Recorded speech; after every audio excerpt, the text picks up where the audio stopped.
নমস্কার, স্কিল বাংলা চ্যানেলে আপনাদের সকলকে স্বাগত জানাই। প্রধানমন্ত্রী মোদির ইসরায়েল সফর চলছে এবং অলরেডি পাকিস্তান আর মিডল ইস্টে প্যানিক মোড শুরু হয়ে গেছে। তার নির্দিষ্ট কিছু কারণও রয়েছে। তো এই গোটা ব্যাপারটাকে ইন্টারন্যাশনাল অ্যাফেয়ার্সের পার্সপেক্টিভ থেকে এবং ইউপিএসসি ডাব্লিউবিসিএস এর যে সিলেবাস তাতে করে যে জায়গাগুলো কাজে লাগবে সেই একাডেমিক দৃষ্টিকোণ থেকে আমরা পর দেখতে থাকবো যে অ্যাকচুয়ালি ইসরায়েলে কি কি ডিল ভারতবর্ষের সঙ্গে হলো না হলো। দেখুন, প্রথম কথা, আমরা জিওপলিটিক্সের আলোচনায় সবসময় বলি যে কোনো একটা দেশের রাষ্ট্রপ্রধান যখন অন্য কোনো দেশে যান, সেই সময় সেই দেশে ল্যান্ড করার সঙ্গে সঙ্গে সেই দেশে বিদেশি যিনি রাষ্ট্রপ্রধান তার কিরকম ওয়েলকাম হচ্ছে সেটা একটা জিওপলিটিক্যাল সিগন্যালিং পুরো পৃথিবীর কাছে, যে সেই রাষ্ট্রপ্রধানের নির্দিষ্ট এই ভিজিটটাকে অমুক দেশ কতটা গুরুত্ব দিচ্ছে। এবার পিএম মোদির ওয়েলকাম আপনারা যদি সোশ্যাল মিডিয়াতে দেখে থাকেন বা নিউজ পোর্টালেও পড়াশোনা করে থাকেন তাহলে দেখবেন এইটা, PM Modi receives red carpet welcome by Netanyahu। এই হচ্ছে অবস্থা। PM মোদি, ইসরায়েলের প্রধানমন্ত্রী বেঞ্জামিন নেতানিয়াহু এবং ইসরায়েলের প্রধানমন্ত্রী স্ত্রী সস্ত্রীক কোনো একটা দেশের প্রধানমন্ত্রী এয়ারপোর্টে চলে যাচ্ছেন রেড কার্পেট বিছিয়ে রেখে অন্য একটা দেশের রাষ্ট্রপ্রধানকে ওয়েলকাম করার জন্য। এটা অত্যন্ত ইম্পর্টেন্ট একটা সিগন্যালিং যে ভারতবর্ষকে আমরা অত্যন্ত গুরুত্ব দিচ্ছি এই সময় দাঁড়িয়ে। কেন? কারণ বেঞ্জামিন নেতানিয়াহুকে আপনি দেখবেন না পৃথিবীতে এখনো পর্যন্ত দুজন লিডারের জন্য উনি এয়ারপোর্টে এসে এইভাবে রেড কার্পেট বিছিয়ে এয়ারপোর্ট থেকে রিসিভ করে নিয়ে গেছেন। এছাড়া পৃথিবীর কিন্তু অন্য যত বিভিন্ন দেশের রাষ্ট্রপ্রধান ইসরায়েলে গেছেন এই ওয়েলকাম কাউকে দেওয়া হয়নি। সেকেন্ড, এই যে এখান থেকে উনি পিএম মোদিকে রিসিভ করে নিয়ে গেলেন, তারপরেও আমরা দেখব মোদিজির যে কার্ড ডিপ্লোমেসি, সেই কার্ড ডিপ্লোমেসি শুরু হয়েছিল এসিও সামিট থেকে। ভ্লাদিমির পুতিনের সঙ্গে একই গাড়িতে, মনে থাকবে নিশ্চয়ই, যখন বাংলাদেশের ঢাকায় পিএম মোদিকে অ্যাসাসিনেটের প্ল্যান করা হয়েছিল। তো সেই কার্ড ডিপ্লোমেসি এখানেও হয়েছে, বেঞ্জামিন নেতানিয়াহুর সঙ্গে একই গাড়িতে বসে পিএম মোদি গেছেন। এই যে হিউজ ইম্পর্টেন্স দেওয়া, এতেই সিগন্যাল ক্লিয়ার যে ভারত এবং ইসরায়েল এখন স্ট্র্যাটেজিক পার্টনারশিপে প্রচণ্ড কাছাকাছি চলে এসছে। যদি ইম্পর্টেন্স না দেওয়ার থাকে না, তো কোনো দেশের প্রধানমন্ত্রীর যদি হাতে টাইমও থাকে তাহলেও তিনি যাবেন না, বলবে আমি ঘরে বসে আছি, এমনি অবসর সময় কাটাবো, আমি তো রিসিভ করতে যাব না। অ্যাকচুয়ালি এটা তার নিজের ডিসিশনও হয় না, তার দেশের যে বড় মাপের অফিসাররা তাদের ডিসিশন হয়। তো প্রথম সিগন্যালিং ক্লিয়ার। সেকেন্ড পয়েন্ট দেখুন, অলরেডি এখনো জাস্ট রাতও কাটলো না পিএম মোদির ইসরায়েল সফর শেষ হওয়ার, পাকিস্তানের সিকিউরিটি থ্রেট শুরু হয়ে গেছে। ও স্যার, আপনারা তো ভুয়া খবর দেন। আমি বলিনি, ইমা, আমি কেন বলবো? পাকিস্তান বলছে, এবং আল জাজিরা নিউজ পেপার বলছে, যারা পাকিস্তানের পক্ষে লেখে জেনারেলি। এই দেখুন কি বলছে Al Jazeera, why Indian PM Modi's Israel visit matters for Pakistan security. কেন পিএম মোদির ইসরায়েল ভিজিট পাকিস্তানের সিকিউরিটির জন্য একটা থ্রেট? কারণ এই যে লোক দুটোকে দেখছেন না, পিএম মোদি ভারতবর্ষের এবং বেঞ্জামিন নেতানিয়াহু ইসরায়েলের, এই দুটো লোককে একসঙ্গে দেখা মানে পাকিস্তান হারে হারে জানে যে এবার যে কোনো কিছু সিদ্ধান্ত হয়ে যেতে পারে। এরা দুজন একসঙ্গে বসে যে কি কি সিদ্ধান্ত নিতে পারে এবং পাকিস্তানের কিভাবে 12টা থেকে 13টা বাজিয়ে দিতে পারে, কল্পনারও অতীত। পাকিস্তান সেটা হারে হারে জানে বলেই পাকিস্তান বলতে শুরু করেছে, আমাদের সিকিউরিটির তো থ্রেট এটা। আমাদের পিএম একটা দেশে ভিজিটে গেল, পাকিস্তানের সিকিউরিটি থ্রেট হয়ে যাচ্ছে। ये डर हमें अच्छा लगा। নেক্সট যে পয়েন্টটা আমাদের বুঝতে হবে সেটা হচ্ছে গোটা মধ্যপ্রাচ্য, মিডল ইস্ট, যাদের আমরা মূলত মুসলিম দুনিয়া বলি, কারণ ইসলাম রিলিজিয়ানের বেশিরভাগ মানুষজন এই মিডল ইস্টেই থাকেন এবং ইসলাম রিলিজিয়ানের উদ্ভবও এখানে। তারাও পুরো সন্ত্রস্ত যে না জানি কখন কোন চাল চেলে দেয় ইসরায়েল। তার কারণ আমি কয়েকদিন আগে বোধহয় একটা শর্টস ভিডিওতে বলেছিলাম, আবারও আপনাদেরকে ডিটেলে বলি। একজন অত্যন্ত ইম্পর্টেন্ট মানুষ, তার নাম হচ্ছে মাইক হাকাবি। এই যে এই লোকটা মাইক হাকাবি, ইনি রিসেন্ট একটা ইন্টারভিউতে বলছেন, ইনি কে? ইনি ইউএস এনভয় টু ইসরায়েল, মানে বিশাল বড় লেভেলের ফরেন সার্ভিসের অফিসার, সিনিয়র অফিসার, ডোনাল্ড ট্রাম্পের অত্যন্ত কাছের মানুষ। ইনি বলছেন, এনাকে যখন জিজ্ঞেস করা হয়েছে, আচ্ছা গ্রেটার ইসরায়েলের যে স্বপ্ন ইসরায়েলিদের রয়েছে, ইহুদিদের রয়েছে, এবং বেঞ্জামিন নেতানিয়াহু নিজে বলছেন যে আমি এই মিশনে রয়েছি, গ্রেটার ইসরায়েল বানাবো, এবং গাজাপট্টি অলমোস্ট খতম, ওয়েস্ট ব্যাংককে এবার খতম করার জন্য ইসরায়েল নজর দিচ্ছে, এরপর আরও যদি ইসরায়েল সাইজে বাড়তে থাকে, পাশের দেশগুলোকে যদি দখল করতে থাকে, তাহলে আমেরিকার কি স্ট্যান্ড পয়েন্ট হবে? ইনি বলছেন it would be fine if Israel took over entire West Asia region. Israel যদি পুরো মধ্যপ্রাচ্যকে গিলে নিতে পারে, ইট উড বি ফাইন, খুব ভালো ব্যাপারও হবে। তো গোটা মধ্যপ্রাচ্য, প্রত্যেকটা দেশ, ইরান, ইরাক, টার্কি থেকে শুরু করে একদম লেবানন, আরব, প্রত্যেকটা দেশ অত্যন্ত মানে time to time, minute to minute এখন খেয়াল রাখবে ইসরায়েলের স্ট্যান্ড পয়েন্টের ওপর, ইসরায়েলের নেক্সট মুভের ওপর, যে ইসরায়েল কি করতে চাইছে। এবং আমেরিকা কার্যত খোলা ছুট দিয়ে দিল এই বক্তব্যের দ্বারা, ইসরায়েলকে যা ইচ্ছা করো, কেউ আটকাবে না তোমাদের। তো যার ফলে পাকিস্তান এবং মিডল ইস্টে এই মুহূর্তে প্যানিক মোড কাজ করছে, অ্যালার্ম বেজে গেছে, যে কোনো মুহূর্তে অ্যাকশন আসতে পারে ইসরায়েলের তরফ থেকে। কেন স্যার? খালি পিএম মোদি গেল আর হঠাৎ করে প্যানিক মোড হয়ে গেল? কি এমন হয়েছে পিএম মোদির যাওয়ায়? তার কারণ পিএম মোদি ইসরায়েলে পা রাখার আগেই Israeli prime minister Benjamin Netanyahu announce করে দিয়েছে, আমরা হেক্সাগন অ্যালায়েন্স বানাতে চলেছি। হেক্সাগন অ্যালায়েন্স না স্যার, মন গড়া কথা বলছেন, চলুন চলুন, যা বলবো দেখিয়ে দেব। Pakistan's Muslim Umma concern over Israel's hexagon alliance plan with India. Clear? দেখা গেছে মানে মানে বেঞ্জামিন নেতানিয়াহু ইন্ডিয়াকে প্রস্তাব দিয়ে দিয়েছে যে দেখো, সারা পৃথিবীতে যেখানে যা টেরোরিস্ট আছে খুঁজে খুঁজে মারবো, পুরো পৃথিবী থেকে টেরোরিস্টদের বংশকে নির্বংশ করব, যেই যেই দেশ ওদের সাপোর্ট দেয় প্রত্যেকটা দেশকে ধ্বংসস্তূপ বানিয়ে ছাড়বো।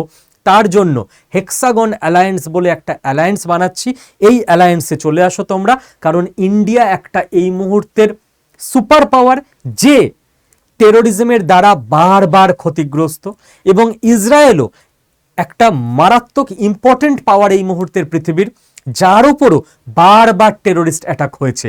তো ইন্ডিয়া আর Israel same pain, same feel share করে, এবং পিএম মোদিও পরিষ্কার ইসরায়েলে গিয়ে দাঁড়িয়ে বলে এসছে যে আপনাদের দেশে যখন আপনাদের উৎসবের দিনে আক্রমণ করা হলো এবং গণহত্যা চালানো হলো সাধারণ মানুষের টেরোরিস্টদের দ্বারা, আমরা ভারতবাসীরা আপনাদের পেন ফিল করেছি, এবং আমরা একই রকমভাবে আপনাদের যেমন বেদনা হয়েছে সমবেদনা জানাই, আপনাদের সমবেদনা আমরা অনুভব করেছি, কেবল মুখে জানিয়েছি তা নয়। ইন্ডিয়া ইসরায়েলের সঙ্গে দাঁড়িয়ে আছে এবং দাঁড়িয়ে থাকবে। Message is clear. ইসরায়েলে অ্যাটাক করা হামাস হোক কিংবা ইন্ডিয়াতে অ্যাটাক করার জন্য লস্কর ই তৈবা থেকে শুরু করে মুজাহিদিন হোক, তারা টেরোরিস্ট, আর তাদের এগেনস্টে ইন্ডিয়া ইসরায়েল একসঙ্গে লড়বে। আর ইন্ডিয়া আর ইসরায়েল একসঙ্গে যখন লড়বে টেরোরিজমের এগেনস্টে, যেগুলো টেরোরিজম ফ্যাক্টরির কারখানার মালিকদের তো প্যানিক হবেই, তাই পাকিস্তান প্যানিক করছে। সেই জন্য সিরিয়া, ইরাক, এই সমস্ত মধ্যপ্রাচ্যের দেশ প্যানিক করছে, যেখানে আইসিসের আঁতুড়ঘর। তো এই হচ্ছে অ্যাকচুয়াল কারণ এত প্যানিকের।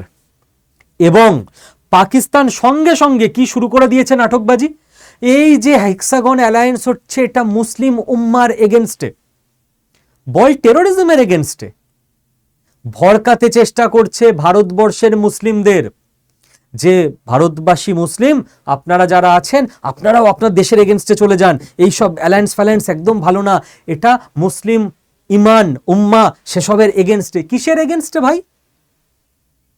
টেরোরিজম সেটাকে শেষ করার জন্য আমার দেশের ভারতবর্ষের সেনাবাহিনীতে একজন মুসলিমও লড়াই করে, একজন খ্রিস্টানও লড়াই করে, একজন সনাতনীয় লড়াই করে এক হয়ে পাকিস্তানি টেরোরিস্টদের বিরুদ্ধে।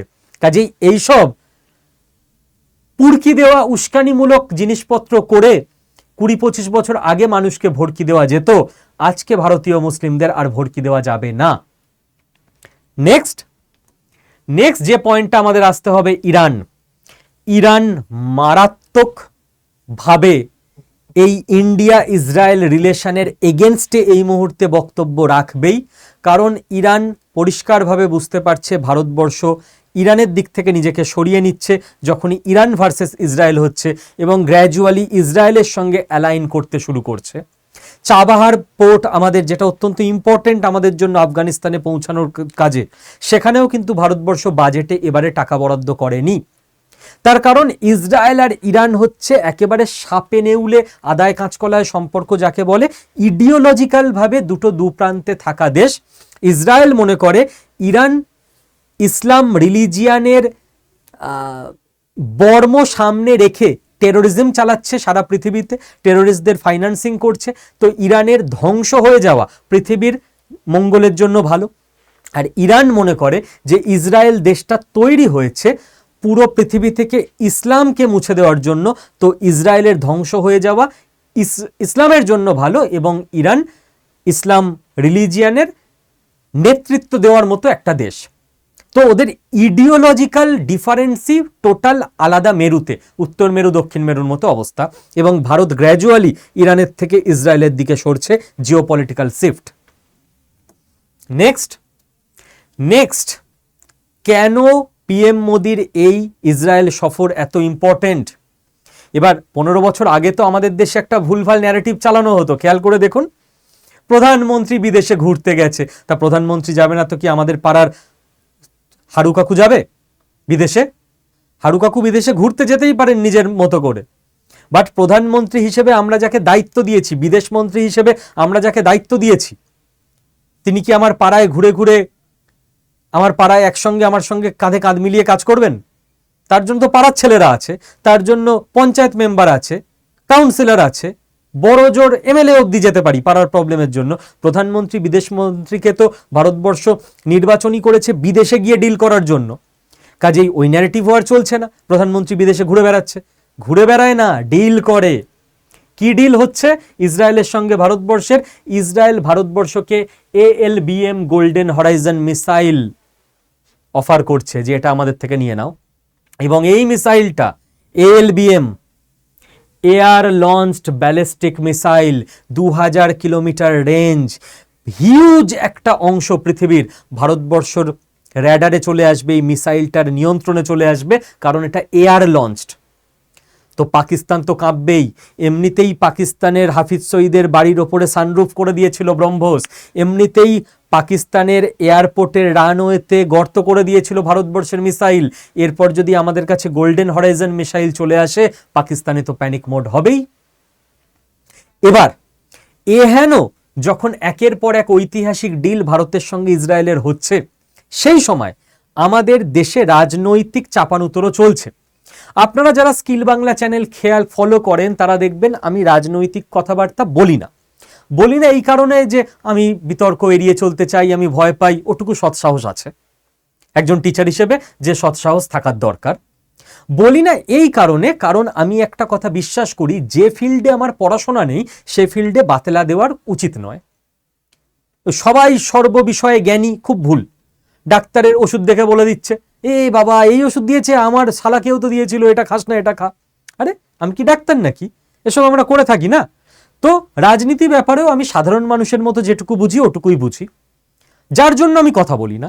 কোনোদিন যদি পলিটিক্যাল সায়েন্স ইত্যাদি খুব ডিপলি পড়াশোনা করতে পারি তারপর কথা বলবো, কিন্তু ইন্টারন্যাশনাল অ্যাফেয়ার্স বিষয়ে দীর্ঘদিন ধরে পড়াশোনা করছি, চর্চা করছি।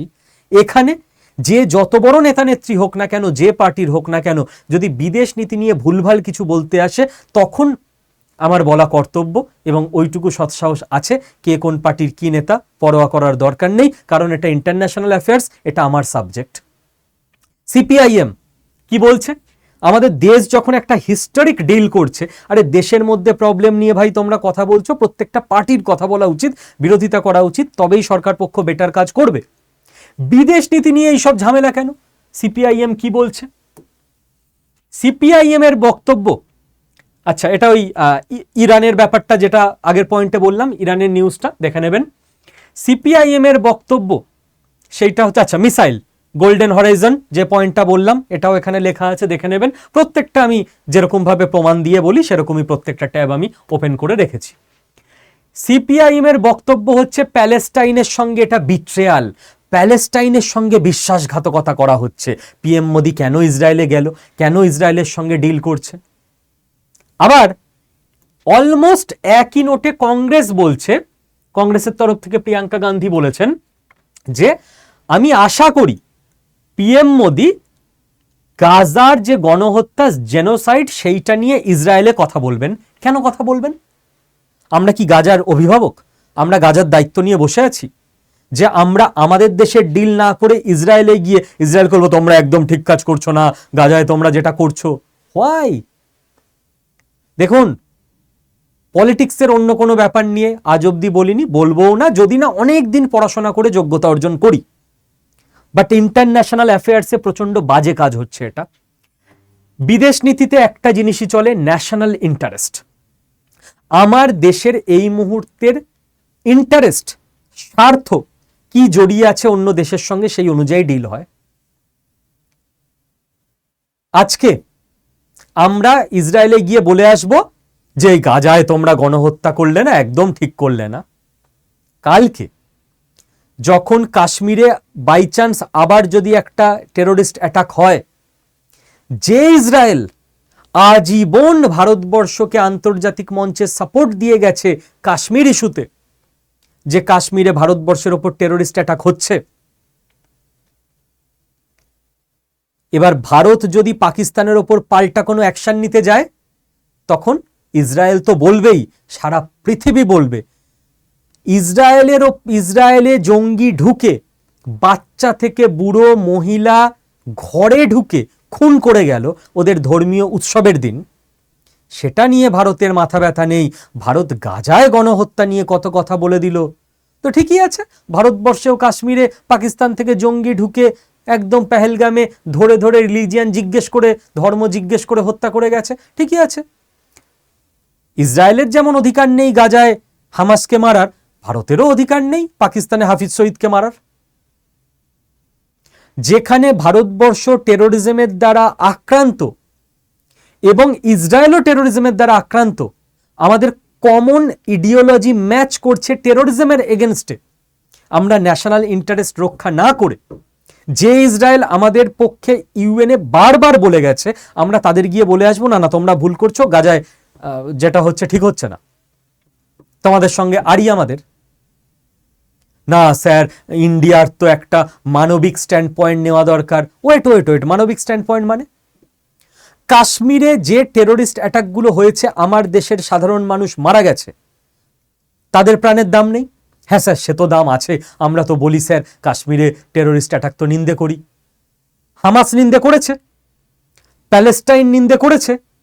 হামাস আর প্যালেস্টাইন কাশ্মীর ইস্যুতে পাকিস্তানের পক্ষে দাঁড়াবে, হামাস সরাসরি, প্যালেস্টাইন ঘুরপথে। আর আমরা যে কাশ্মীর ইস্যুতে আমাদের পক্ষে দাঁড়ায়, তার পক্ষে না দাঁড়িয়ে গিয়ে হামাস আর গাজার পক্ষে দাঁড়াবো, এটা ইন্টারন্যাশনাল অ্যাফেয়ার্স। দেশের জন্য কবর খোঁড়া হবে যদি আমরা আজকে গিয়ে হামাসের পাশে দাঁড়াই আজকের সিচুয়েশন অনুযায়ী। আমরা কার্গিল ওয়ারের কথা ভুলে যাব? কার্গিল ওয়ারের সময়, এটা ট্যাগটা খোলা আছে কিনা আমি দেখে নিচ্ছি, এই যে কাশ্মীর ইস্যুতে ইসরায়েল বারে বারে ভারতকে সাপোর্ট দিয়ে গেছে, এবং কার্গিল ওয়ারের সময় ইউএস ছিল পাকিস্তানের দিকে। কারণ ভারতবর্ষ রাশিয়ার দিকে, ইউএস স্বাভাবিকভাবে পাকিস্তানের দিকে। ভারতকে যারা সাপোর্ট করবে তাদের ওপর স্যাংশনের ভয় ছিল, সমস্ত ভয় কাটিয়ে ইসরায়েল সেই সময় ভারতকে অত্যন্ত ইম্পর্টেন্ট কিছু আর্মস অ্যামিউনিশন সাহায্য করেছিল, যেগুলো পেয়েছিল বলে ভারত কার্গিল ওয়ার জিতেছিল। যারা যুদ্ধের সময় আমাদের সাহায্য করেছে, এখনো আমাদের পাশে ইন্টারন্যাশনাল মঞ্চে দাঁড়াচ্ছে, আমরা তাদের গিয়ে বলবো না না না, আমরা তো তোমাদের শত্রুর পাশে। ওয়াও, কি অসাধারণ ইন্টারন্যাশনাল অ্যাফেয়ার্সের বোধ! এটা বোধ বুদ্ধি। আমেরিকার স্যাংশনের ভয় ইসরায়েল করেনি 1999-তে কারগিলের সময়।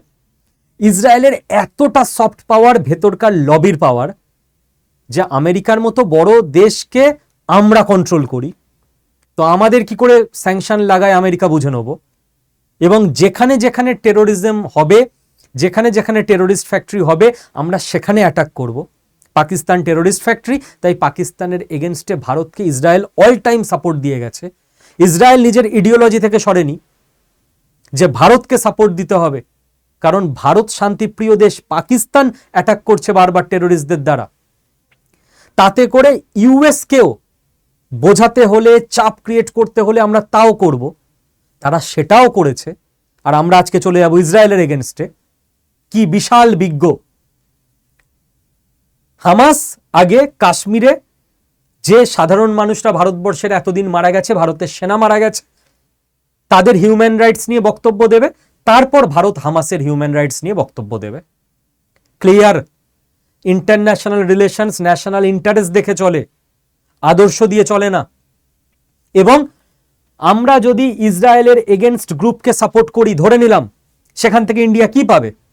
ইসরায়েলের এগেনস্ট গ্রুপে কে আছে? পাকিস্তান আছে, আমরা ঘুরিয়ে পাকিস্তানকে সাপোর্ট করছি। ইসরায়েলের এগেনস্ট গ্রুপে কে আছে? তুর্কি আছে, আমরা ঘুরিয়ে তুর্কিকে সাপোর্ট করছি। সেই তুর্কি যে অপারেশন সিঁদুরের সময় পাকিস্তানে অত্যন্ত ইম্পর্টেন্ট টাইমে ড্রোন পাঠিয়ে ভারতকে বিপদে ফেলছিল। এইটা বলতে চাইছে সিপিআইএম এবং কংগ্রেস লিডাররা। সরি, যে বিষয়ে জ্ঞান নেই সে বিষয়ে বলি না, বাট যে বিষয়ে আমি জানি সে বিষয়ে বলতে দ্বিধাও করি না। এটা অত্যন্ত বড় ভুল। বিদেশ নীতির প্রশ্নে ভারতবর্ষের ওপর সারা পৃথিবী চোখ রেখেছে, এবং সেইখানে যদি আমাদের দেশের মধ্যে এই ধরনের ডিলেমা থাকে। নেক্সট, আমি যে তুর্কির কথা বললাম, কেন তুর্কি এতটা ইম্পর্টেন্ট, একজন লোকের ব্যাপারে আগে দেখিয়ে নি। নাফতালি বেনেট, লোকটার নাম নিশ্চয়ই শুনেছেন যারা জিওপলিটিক্স নিয়ে খোঁজ খবর রাখেন। যা, এ তো ঘুরেই যাচ্ছে, যদি না শুনে থাকেন বলে দিচ্ছি। নাফতালি বেনেট হচ্ছে এমন একজন লোক যে, এই যে টাকমাথা লোকটা, আমার চুলটুল উঠে গেলে আমি এরকমই হয়ে যাব, এর মতো এত ভালো দেখতে হবো না, টাকটেরম হয়ে যাবে। নাফতালি বেনেট কিছুদিনের জন্য ইসরায়েলের প্রধানমন্ত্রী হয়েছিল যখন বেঞ্জামিন নেতানিয়াহু একটু প্রবলেমে পড়েছিল পলিটিক্যালি। এই লোকটার বয়স অনেক কম, বেঞ্জামিন নেতানিয়াহুর বয়স আর একটু বেড়ে গেলে কোনো না কোনো সময় ভবিষ্যতে ইসরায়েলের প্রধানমন্ত্রী হবে। এবং নেতানিয়াহুর থেকে বহুগুণ বেশি কট্টর যেরকম মোদিজি যোগীজি বলা হয়, যে মোদিজির থেকে 10 গুণ বেশি কট্টর যোগীজি, যেদিন আসবে কোমর ভেঙে রেখে দেবে টেরোরিজমের। তো ইসরায়েলে বলা হয় যেদিন এই লোকটা আসবে সেদিন তো মানে কোনো সুযোগ দেবে না টেরোরিস্টদের বাঁচার, সেকেন্ডে শেষ করে দেবে। এই লোকটা একটা কথা কয়েকদিন আগে বলেছে যে turkey is the new Iran, তুর্কি নতুন ইরান হতে চলেছে পৃথিবীর বুকে। ইরান মানে, ইরানকে এরা কিভাবে দেখে, যে সারা পৃথিবীর টেরর নেটওয়ার্কের ফাইন্যান্সার। তো তুর্কি নিজেকে সেই জায়গায় নিয়ে যেতে চাইছে যে সারা পৃথিবীর টেরোরিস্টদের এবার আমি হেল্প করব, পাকিস্তানকে ড্রোন পাঠাবো যাতে ভারতবর্ষের ওপর অ্যাটাক করা যায়। তো যেই লোকটা মনে প্রাণে তুর্কিকে হারানোর জন্য রেডি, এবং এই ভিডিওটাতেই অন ক্যামেরা উনি বলছেন যে তুর্কি চেষ্টা করছে রিলিজিয়ানের সুরসুরি দিয়ে পৃথিবীতে একটা সুন্নি অ্যাক্সিস তৈরি করার। ইসলামের মধ্যে যে দুটো ভাগ, শিয়া আর সুন্নি, সুন্নি অ্যাক্সিস, যেখানে তুর্কির পার্টনার থাকবে নিউক্লিয়ার পাকিস্তান, কোট আন কোট, আমি বলছি না, নাফতালি বেনেট, আমরা এদের এগেনস্টে লড়বো। তো যেই দেশ তুর্কি এবং নিউক্লিয়ার পাকিস্তানের এগেনস্টে লড়তে চাইছে, আমরা তাদের এগেনস্টে চলে যাবো। ওয়াও, কি অসাধারণ জিওপলিটিক্যাল বোধ! রাজনীতির জায়গায় কিন্তু দেশের লং টার্ম লাভ, দেশের লং টার্ম গোল, সেটাকে নষ্ট করা কোনো রাজনৈতিক ব্যক্তিত্বের কখনো উচিত নয়। কারণ আমাদের মাথায় রাখতে হবে ফিউচারের কথা। এই লোকটা ফিউচারে ইসরায়েলের প্রাইম মিনিস্টার হতে যাচ্ছে। এ পাকিস্তানকে কাঁদিয়ে ছাড়ার জন্য তৈরি হচ্ছে। এর সঙ্গে বন্ধুত্ব রাখা আমাদের দেশের জন্য জরুরি।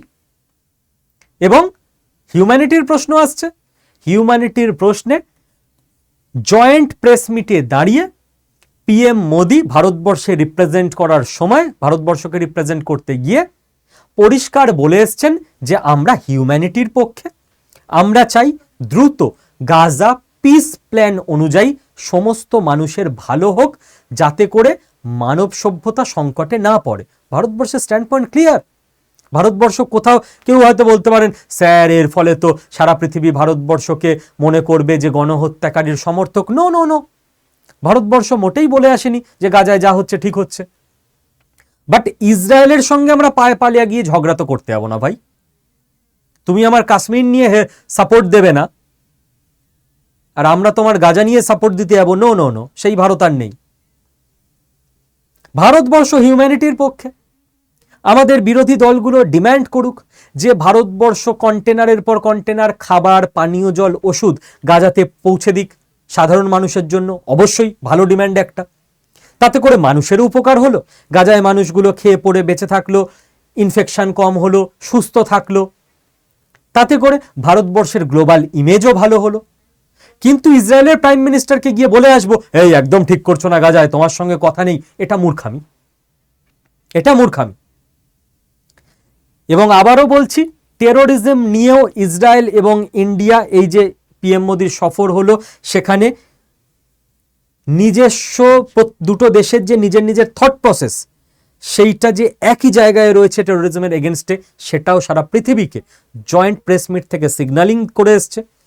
ইন্ডিয়ান জিউস কমিউনিটি, যারা ইহুদি কিন্তু ভারতবর্ষে জন্ম বা ভারতীয় রুট রয়েছে, হয়তো ইসরায়েলে জন্ম, এখন ইহুদি কিন্তু তার রুট ভারতীয়, তারা ওখানে সেই যে community Indian Jews, I love my India সঙ্গীত পরিবেশন করে। পিএম মোদি সেখানে থাকে। আবার এপস্টিন ফাইলে লেখা হবে ভারতবর্ষের প্রধানমন্ত্রী নাচ গান করেছিল। হ্যাঁ, তা গান করেছে ভারতবর্ষের প্রধানমন্ত্রী, আবার গিয়ে করে এসছে। আই লাভ মাই ইন্ডিয়া গাইবে না তো কি গাইবে? গর্বের সঙ্গে দাঁড়িয়েছিল সেখানে। নেক্সট কি কি হয়েছে এই সফরে একবার ভাবুন। ইসরায়েল অ্যাকসেপ্ট করে নিয়েছে যে ইসরায়েলে এবার থেকে ভারতবর্ষের ইউপিআই চলবে। আমি বহুদিন ধরে বলেছিলাম ইউপিআই এমন একটা অস্ত্র আমাদের, যেটা সারা পৃথিবীতে এই টেকনোলজি কারোর কাছে নেই। ডলারকে আমরা ডিজিটালি সরিয়ে দেবো ইউপিআই দিয়ে। একের পর এক দেশ ইউপিআইকে অ্যাকসেপ্ট করছে। ইসরায়েল ইউপিআইকে অ্যাকসেপ্ট করে নিল মানে এবার পরের দেশগুলো খুব ইজিলি অ্যাকসেপ্ট করবে, কারণ ইসরায়েলকে মনে করা হয় টেকনোলজিক্যালি অনেক আপডেটেড কান্ট্রি। তারা নিয়ে নিল মানে বাকিরা এবার লাইন দিয়ে দেবে। বিশাল বড় জয়। এটার ইম্প্যাক্ট কি বুঝতে পারছেন না? আমেরিকার ডলার যেমন সারা পৃথিবীতে, ওই রকম ধরে নিন সারা পৃথিবীতে ইন্ডিয়ার ইউপিআই চলবে। ডলার সাম্রাজ্যবাদকে অনেকে অনেক রকমভাবে আটকানোর চেষ্টা করেছে, ব্রিক্স কারেন্সি দিয়ে, অন্য কিছু দিয়ে কাউন্টার করার চেষ্টা করেছে। ভারতের অ্যাপ্রোচই আলাদা। ডলারের মতো কাজ করুক, আমরা ডিজিটালি চেঞ্জ করে দেবো। এফটিএ, ইন্ডিয়া এবং ইসরায়েল কথাবার্তা শুরু হয়ে গেছে। যেরকম বিভিন্ন দেশের সঙ্গে ফ্রি ট্রেড এগ্রিমেন্ট হচ্ছে, ইসরায়েলের সঙ্গেও ভারতবর্ষ নেক্সট কিছু মাসের মধ্যে ফ্রি ট্রেড এগ্রিমেন্ট সাইন করে নেবে। আর কি চাই? $10 বিলিয়ন ইসরায়েলের সঙ্গে ভারতের ডিফেন্সের ক্ষেত্রে এআই আর সাইবার সিকিউরিটি নিয়ে ডিল হয়ে গেছে। আপনি বুঝতে পারছেন এটার ভিতরে কি কি হয়েছে, সেই খবর আমরা পাবো না। যদি মোসাদের সঙ্গে R&AWর কিছু ডিল হয়ে থাকে তো সোনায় সোহাগা। পাকিস্তান প্যানিক করবে না মানে হার্ট অ্যাটাকে 5-10টা জঙ্গির নেতার আজকে মৃত্যু হয়ে যাবে রাতে। যে ইসরায়েল এবার ডিফেন্সে আমাদের এআই আর সাইবার সিকিউরিটি দিয়ে হেল্প করবে। ইসরায়েলের সঙ্গে আয়রন ডোম এবং আয়রন বিম নিয়েও আলোচনা শুরু হয়ে গেছে এই সফরে। ডিফেন্সিভ ইকুইপমেন্ট এবং হার্মিস 900 যে ড্রোন ইসরায়েলের বিখ্যাত, সেইটাও ভারতবর্ষ কিভাবে পেতে পারে সেটা নিয়েও আলোচনা শুরু হয়ে গেছে এই সফরে। তো ইউপিআই এর জয় থেকে এফটিএ, ইসরায়েলের এআই সাইবার সিকিউরিটি, আমাদের ডিফেন্সের থেকে শুরু করে হেক্সাগনের ডিল, আয়রন ডোম থেকে আয়রন বিম, হার্মিস 900 এবং পাকিস্তানকে চাপে রাখতে, টেরোরিস্ট নেটওয়ার্কদের চাপে রাখতে ইসরায়েল, যার future prime minister Naftali Bennett হতে যাচ্ছে, তাদের সঙ্গে সুসম্পর্ক বজায় রাখা। এর থেকে ভালো ভারতবর্ষের কাছে দুদিনের কোনো পিএম এর সফর খুব একটা বেশি তো হয় না। কাজেই আশা করি পুরো ব্যাপারটা ক্লিয়ার হলো এবং আবার 3 দিন বাড়িতে পরিবারের দায়িত্ব কমপ্লিট করে আমি কলকাতায় অফিসে ফিরে এসেছি। এখন থেকে ডেলি আবারও স্মার্ট বোর্ডে ক্লাস হবে এবং গতকাল রাতে, অনেকটা রাতে আমি একটা ভিডিও করেছিলাম, ভারতবর্ষের যে নতুন প্রহার পলিসি ভারতবর্ষের স্বরাষ্ট্র মন্ত্রক রিলিজ করে দিয়েছে, সেইটা আজকে সকালে আমাদের চ্যানেলে আপলোড করা হয়েছে। অতি অবশ্য টেরোরিজমকে আটকাতে ভারতবর্ষের যে মাস্টার প্ল্যান সেইটা দেখে নেবেন, জাস্ট এর আগের লাস্ট ভিডিওটা। অ্যান্ড থ্যাংক ইউ সবাইকে, আমি যখন বাড়িতে যেতে বাধ্য হই সেই সময়ও চ্যানেলের সঙ্গে থাকার জন্য।